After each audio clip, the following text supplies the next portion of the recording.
Prezados irmãos, irmãs, amigos, amigas, eu saúdo a todos com a graça e a paz do Senhor.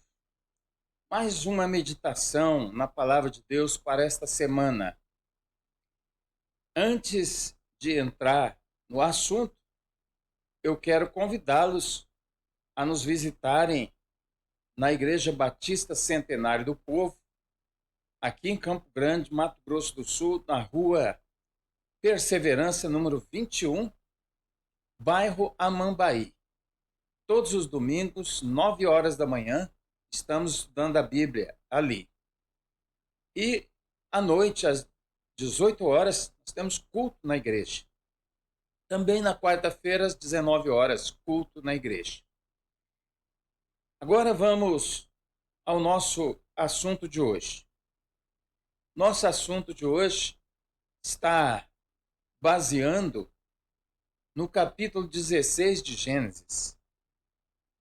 Eu vou meditar a partir do verso 7, mas antes do verso 7, eu vou fazer um resumo da história que chegou aqui, porque senão vocês não vão entender o caso e eu não vou ler todo o pretexto, né?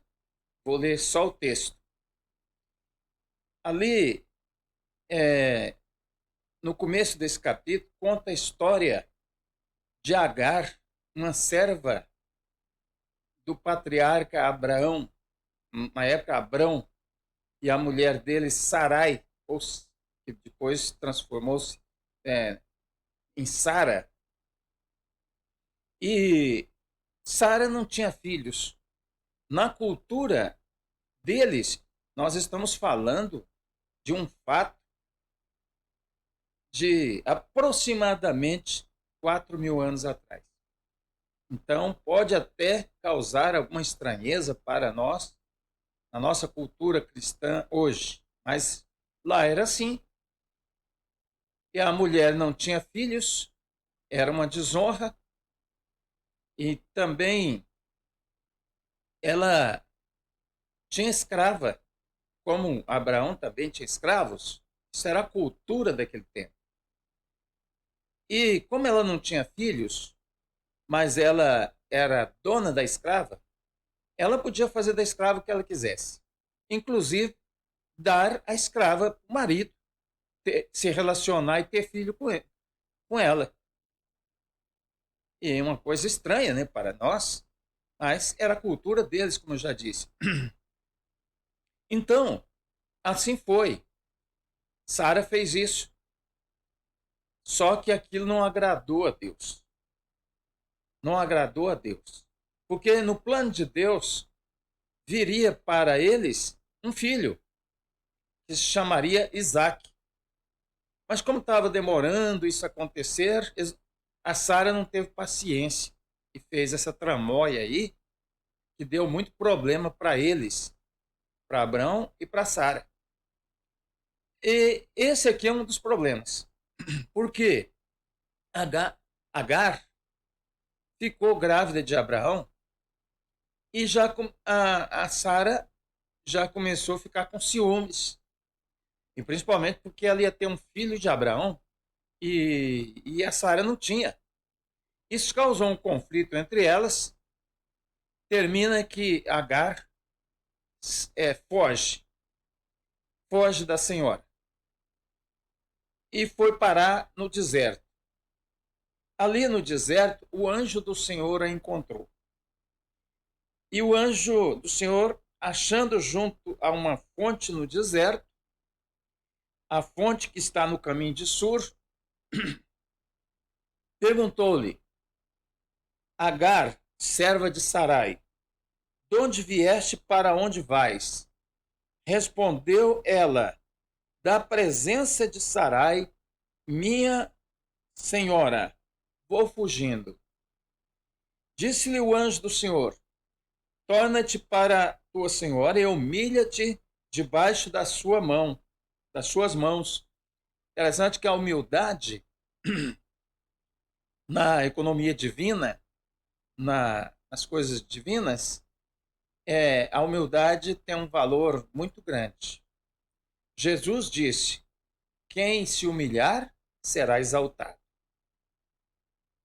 E disse mais o anjo do Senhor: multiplicarei sobremaneira a tua descendência, de modo que não será contada, por numerosa que será. Dizem que Ismael, que vai nascer aqui, é o ancestral do povo árabe. Portanto, isso que está dito aqui vai se cumprir depois, muito tempo depois. E disse-lhe ainda o anjo do Senhor: eis que concebeste e terás um filho, a quem chamarás Ismael, porquanto o Senhor ouviu a tua aflição. Então ele falou, deu o nome do garoto que ia nascer, e naquele tempo não tinha ultrassom, acho que ela nem sabia o que ela tinha no ventre, mas o anjo falou que era um menino. Falou que o nome dele era Ismael, que significa o Senhor ouve, ou o Senhor ouviu. Porque aqui diz, logo na frente vai falar que ela estava aflita e o Senhor a ouviu.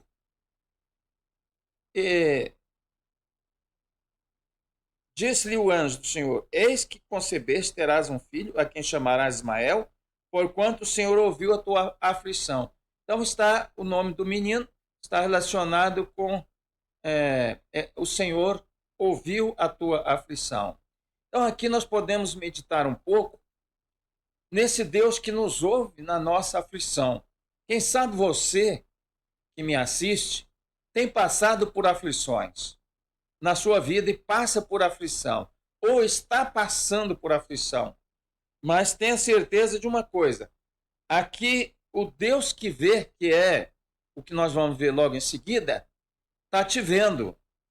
Disse-lhe o anjo do Senhor: eis que concebeste, terá um filho. Eu já li, sobre a aflição. Ele será como jumento selvagem entre os homens, a sua mão será contra todos e a mão de todos contra ele, e habitará diante da face de todos os seus irmãos. E ela chamou o nome do Senhor que com ela falava, El Roi, pois disse: não tenho eu também olhado neste lugar para aquele que me vê? Então, El Roi, no hebraico antigo, significava o Deus que vê. El é Deus. Roi era Deus que vê. Então, aqui nós encontramos uma verdade que a gente deve também meditar, que é o Deus que me vê, o Deus que lhe vê, me vê nas minhas aflições e lhe vê nas suas aflições. A mulher aqui, Agar, ela não sabia com quem que ela estava falando, mas logo ela descobriu que era alguém de Deus, ou era o próprio Deus. E ela falou essas palavras porque logo em seguida, pelo que se chamou aquele poço Beer Lahai, ele está em Cádiz e Bered, entre Cádiz e Bered. Então, o nome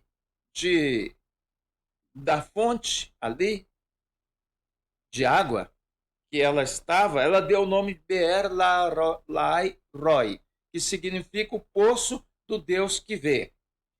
Pois bem, então é aqui que está a nossa meditação hoje. Um Deus que vê. Que me vê, que lhe vê em qualquer situação.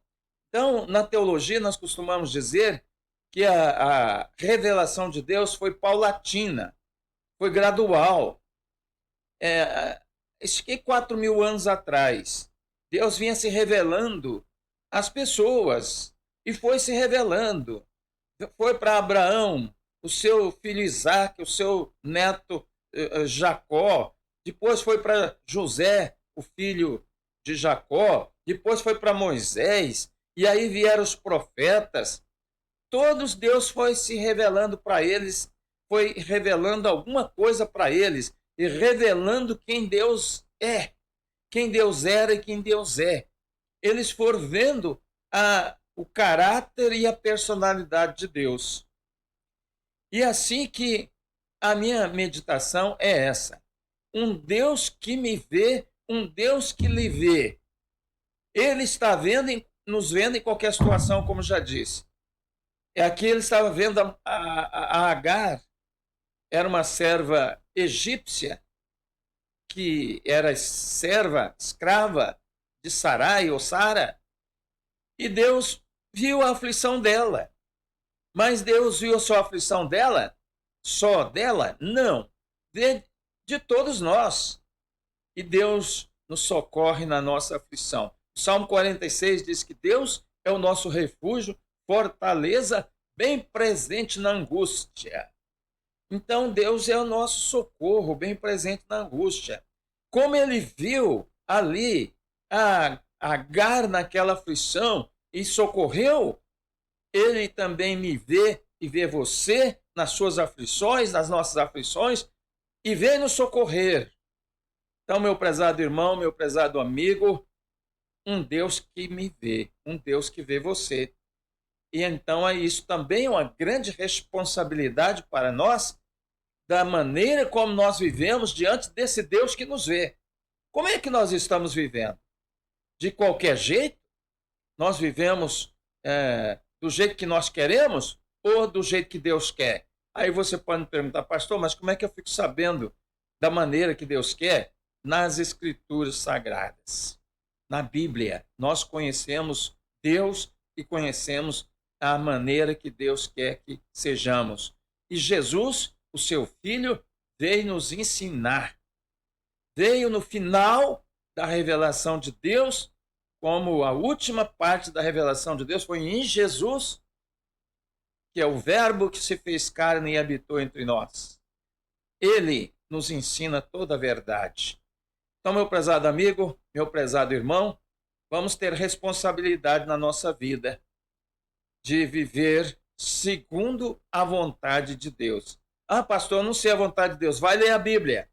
Leia a Bíblia, que ali você fica sabendo a vontade de Deus para você. E que Deus nos ajude a andar na sua presença, porque Deus é o Deus que vê. É o El Roi, o Deus que vê. E Ele está vendo muito bem a nossa vida. Então, fica com você essa responsabilidade e comigo também, para nós vivermos segundo a vontade de Deus. Que Deus o abençoe, abençoe a sua vida, a sua família, para viver segundo a vontade de Deus. Amém.